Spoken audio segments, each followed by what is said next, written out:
Okay, hello everyone, guys. Hello everyone. Good morning. How are you all? Good morning, everyone. My name is Afreen Azmat, and I welcome you all to today's session. So today we are going to discuss about IEIFS Module B Union Budget. This is Unit 19. Everyone who is watching this session, it is a request that please just like and share the video to the maximum you can. Everyone, guys. Hi, hello. Good morning, guys. Good morning. Just please, everyone, just please like and share the video to the maximum you can. Everyone, just please. Okay, so we are going to discuss about union budget in today's chapter, right?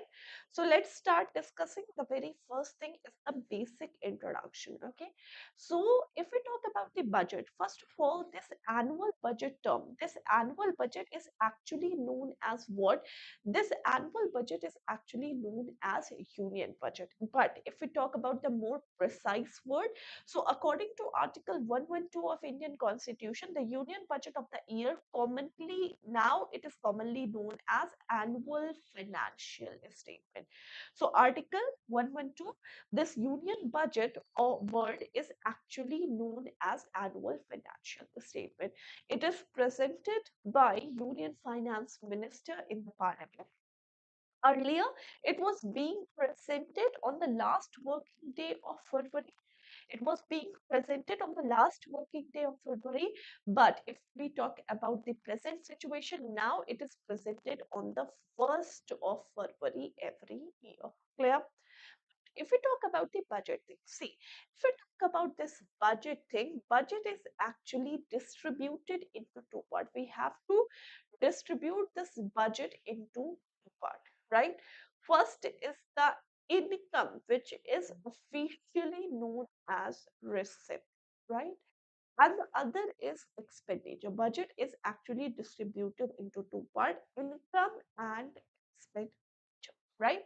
So if we talk about the income, so there are a lot of sources of income, as you already know. Now, what are the sources of income? If we talk about the taxation, railway receipts, there are airports, government shares, government companies, for profit, loans. So there are different type of income from the government. The government is receiving money from different sources. Okay, so this income is actually distributed into two parts. Budget's income, it is actually distributed into part. First is known as revenue income, and another one is known as capital. Another one is known as what? Capital income. There is a revenue income and there is a capital income. So income is, it is actually distributed into two parts. It is the revenue income and capital income. Clear? Now, what is the difference between revenue income and what is the difference between capital income? Right? So first of all, let us discuss about the capital income. The very first thing which we are going to discuss is the capital income. What is this capital income? Capital income means any those income. Capital income means any those income which are actually increasing. Either it is increasing the financial liabilities of the government, either it is increasing what? Either it is increasing the financial liabilities of the government, or it is decreasing the assets of the government, then it is known as capital income. Now, financial liability is increasing means that income is actually not the income of government. This money the government has to return back after some time. Like the government is receiving some loan either from the either from RBI or from World Bank or from different state government or different international government. These loans, these are actually increasing the financial liabilities of the government, and if any income is increasing the financial liabilities of the government, then it is known as capital income, right? Now, if we talk about the assets decrease, let's take the example. For example, the government has some investment in the government company. The government has some shares in the government company. The government sold that share to market. the government sold that shares to market and what and to private sector and receive some money. Now this income, okay, this income which is actually coming from disinvestment means that when the government is selling shares to private sector, now this actually decrease the asset, okay, and that's why it is a capital income. See, you don't have to necessarily fulfill these two conditions. Either increases the financial liabilities of the government or it decreases the assets of the government. Now, if any one of this happens, then it is a capital income. Now, what is a revenue income then?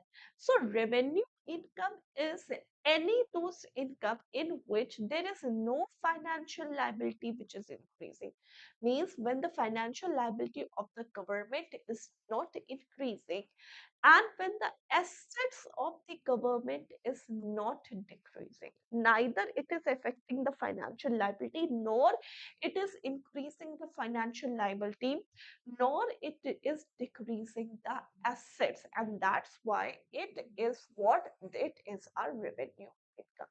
Like if we talk about just forget this loan and disinvestment, okay, other than this, whatever income the government is earning comes under the revenue income. Like I'm just giving you some example. For example, the government has some building, government gives that building on a rent to private sector.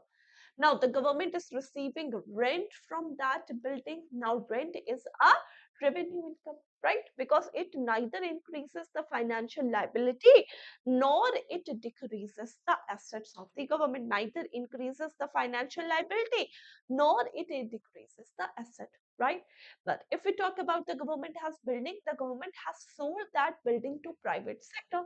If the government has sold that building to private sector, now whatever income the government has receiving here, okay, it actually decrease the asset, and that's why it is a capital income, and that's why it is what, that's why it is a capital income. Clear? Now next, if we talk about the government,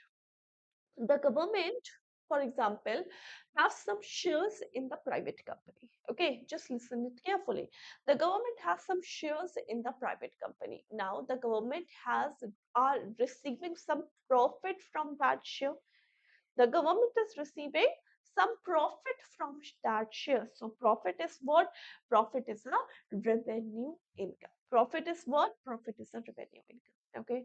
Now, when government is selling that shares to private investors, or you can say the private companies, and receiving some money in favor of that. Now, this is a capital income. Why? Because it leads to the decrease in asset. The borrowings of loan from RBI, from state government, from international government, this all comes under what? This all comes under the capital income. There is a rent, there is a profit. Now, if we talk about the taxes, taxes is also a revenue income. No increase in the financial liability, no decrease in the asset. The income from railway, the income from port, the fees, fines, royalties, okay, commissions, these all come under what? These all comes under the revenue income because it neither increases the financial liability nor it decreases the asset, right? Now this revenue income is actually distributed into two parts, okay? This revenue income is actually distributed into two parts, okay? First is known as tax and the other one is known as non-tax. Tax and non-tax, right? So taxes, all type of taxes, whether it's a direct or an indirect tax, comes under tax revenue. Non-tax fees, fines, royalties, commission, other than taxes, whatever is left comes under non-tax revenue income, right?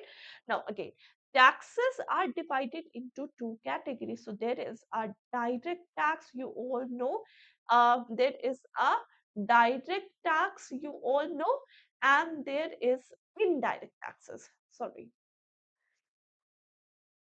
Okay, so there is a direct tax and there is a indirect tax, right? So what is the difference between direct taxes and what is the difference between indirect taxes? Just please listen.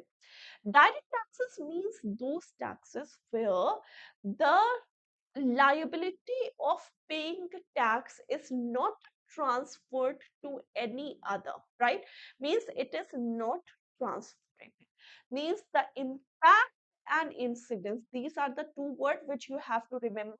The impact and incidence, they actually lies on the same person. Impact means the government has imposed the responsibility of paying tax on that individual, that is known as impact.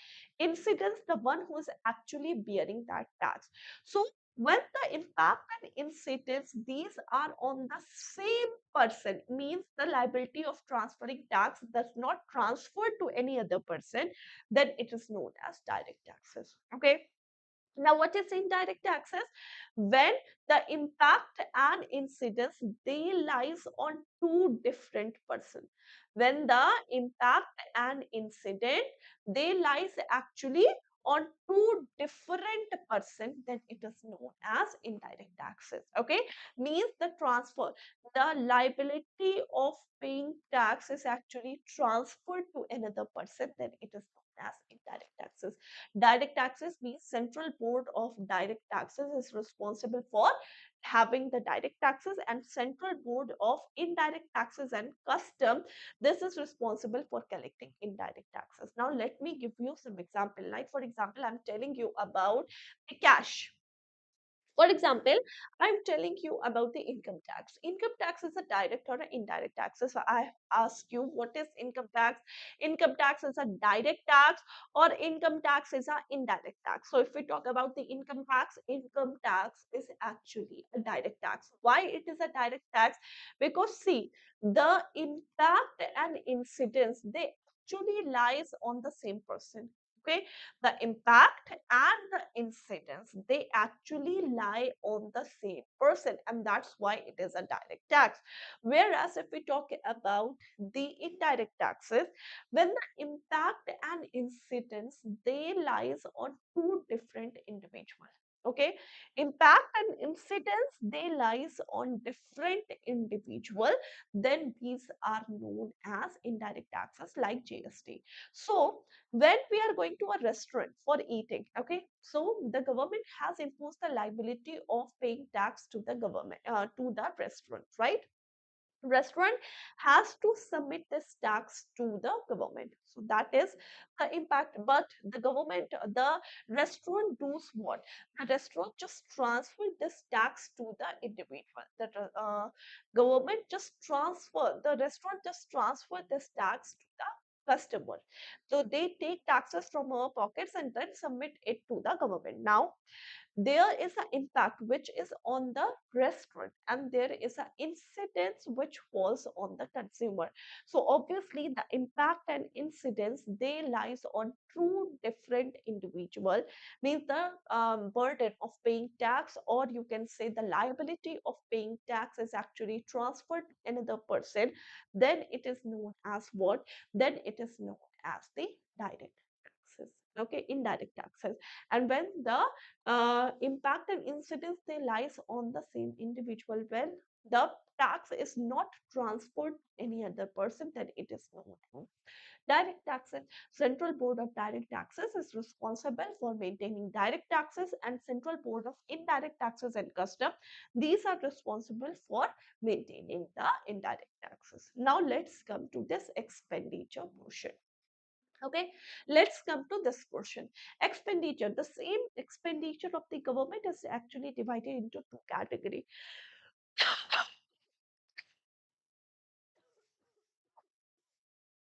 Sorry.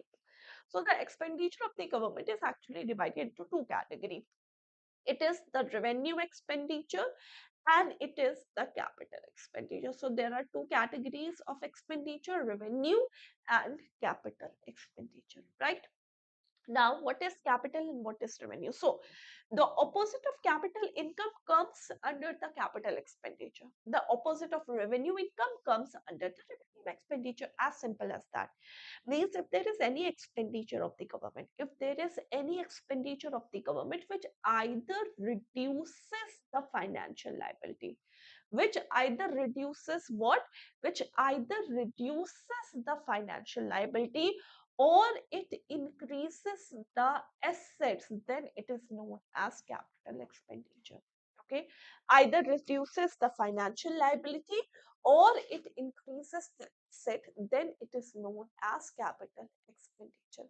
If we talk about the revenue expenditure means any those expenditure which neither reduces the financial liability nor it increases the asset of the government, then it is known as a revenue expenditure. So capital and revenue expenditure, the very first difference is it either decreases the financial liability or it increases the asset. Here, it neither decreases the financial liability nor increases assets. Second, if we talk about the capital expenditures are productive in nature. It means that it gives income generation to the government. Revenue expenditure, these are non-productive in nature. It doesn't give the income generation to the government. It doesn't give the income generation to the government. Capital expenditure, these are developmental in nature, means this directly promote to the development of country. Revenue expenditure, this does not contribute directly to the development of country. Instead, they are just promoting the development indirectly, right? Capital expenditure, this is for long term, the expenditure which is done for a long period of time. Revenue expenditure, this is actually done for a short term time period, means it is actually for a shorter period of time, right? Now, if the capital expenditure is long term, it is actually non-recurring. We don't have to repeat it, right? Whereas revenue expenditure, it is recurring in nature. We have to repeat it, right? Now, let me give you some examples. For example, the government is spending in some parks, right? The government is spending in railway, the government is building some bridges, right? So these are all what? These are all the capital expenditures. The government is just having the expenditure in technology, research and development. Okay, why these are capital expenditure? Because here you will see either the financial liability is decreasing, or you can say there is some development projects, or there is some productivity, or the assets is increasing, or repayment of loan. If the government is repaying some loans, then obviously it is what? Capital expenditure. Actually, revenue expenditure means salaries given to government employees. Revenue expenditure, long term, recurring in nature, short term, recurring in nature. Okay, the government is spending on subsidies. The government is spending on subsidies. It is what? It is a revenue expenditure. Clear? So if you have any doubt till now, please ask everyone. Okay, any doubt?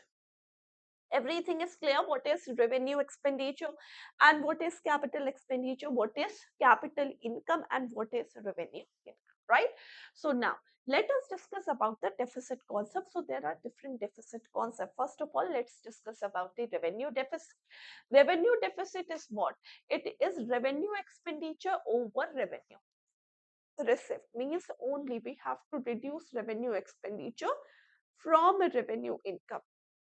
That is known as revenue deficit. Okay, effective revenue deficit is when we subtract from revenue deficit, we subtract grant in aids. Okay, then it is known as effective revenue deficit. Fiscal deficit, if we talk about the fiscal deficit is actually the total expenditure which include loans, or you can say net recovery over revenue. It means that, let me give you the a definition, or a very clear definition of fiscal deficit. Fiscal deficit is when total expenditure minus income. Now, why I am just writing this income? Because while calculating this income, we have to exclude all the external borrowing. Means if the government is taking any loan from outside India, we have to exclude that. And excluding that, we have take income, and we subtract this income from this total expenditure, then what we get is called as fiscal deficit. Now, what is primary deficit? Primary deficit is fiscal deficit, a fiscal deficit of the current year. Means what you have to pay, or what you have been calculating here, fiscal deficit minus interest payment which is done on the previous year's loans. So there are loans, okay, which the government has to repay back. So on previous loans the government has to pay interest, right? So fiscal deficit of the current year minus interest payment on the previous loans, these are known as the primary deficit. So these are the concepts of primary deficit. These are the concept of what? These are the concept of primary deficit. Clear? Done? Okay. Now let us discuss about the JIP Super Elite All-in-One subscription. Kindly everyone. So we have started these two new batches. If we talk about these, we have started these two new batches, that is the Foundation 2.0 batch, and there is a DBF selection batch. Okay. Now, if you want to study from these batches, you have this JIP Super Elite All-in-One subscription, right? Now, in this JIP Super Elite All-in-One subscription, you will get all the live classes, test analysis, summary-wise notes, a special doubt session, PDFs, and anything, right? And you will get access of all these classes under one roof. So you are going to get the DBF selection badge, bilingual, plus the English medium, the JIB Foundation 2.0 batch, which is bilingual plus English medium. There is a foundation batch, normal, which is in English medium as well as in bilingual, right? There is IE, IFS, and PPB batch in English medium. There is batch in the bilingual medium also, RBWM batch, AFM batch. So these are the batches. You are getting access of these batches in the JIB Super Elite subscription. There is a current very good discount going on, a flat 48% off. So there is a flat 48% off discount that is going on the Oliveboard app. Just kindly use this code, which is WIN. If you are using this code WIN, you will get flat 48% off on JIP Super Elite All-in-One subscription. Okay, so it's a best deal, guys. I'm telling you, it's a best deal. If you are going to purchase this, you will be benefited more and more. Thank you so much, everyone, for watching this session. I hope that you have all enjoyed this session. If you have all enjoyed this session, just please like and share the video to the maximum you can. And if you haven't subscribed this channel yet, guys, it's a request that please subscribe this channel and press the bell notification icon. Just please subscribe this channel and press the bell notification icon. Thank you so much. I hope that you have enjoyed the session. Take care, everyone. Bye bye, guys. Take care, everyone. Bye.